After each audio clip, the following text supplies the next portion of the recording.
कहेली छोट न पातर चाही देवेली मिठ मिठ गानी हो। कहेली छोट न पातर चाही देवेली मिठ मिठ गानी हो। अरे कहेली छोट न पातर चाही देवेली मिठ मिठ गानी हो। हमर भौजी के इंजन रहेला गरम से खोजेली मोटा पिचकारी हो। ना हो फगुआ भर लागता रहेली गरम से खोजेली मोटा पिचकारी हो।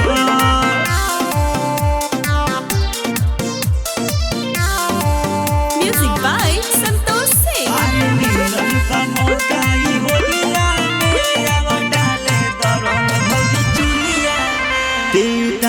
से धरई बाएं से धरी सेंटर भिड़ा के पहिले दी हम करी देवरों से रंग डलवाला ये भौजी मिलेला छुट खाली होली में। दाएं से धरई बाएं से धरी सेंटर भिड़ा के पहिले दी हम करी।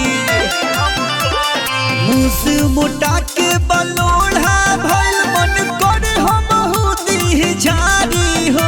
हमर भौजी के इंजन रहेला गरम से खोजेली मोटा पिचकारी हो। ना हो फगुआ भर लागता रहेली गरम से खोजेली मोटा पिचकारी हो।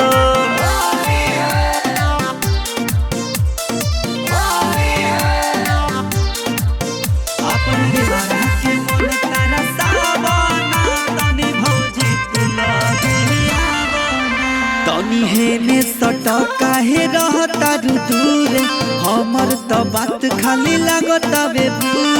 लाहे लाहे डाल लाहे लाहे के भाई डाल लाहे लाहे।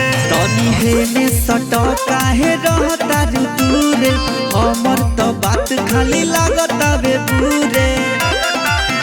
रंग लाल गुलाल लेके आइल बानी आवला गाड़ी पर पानी हो। हमर भौजी के इंजन रहेला गरम से खोजेली मोटा पिचकारी हो।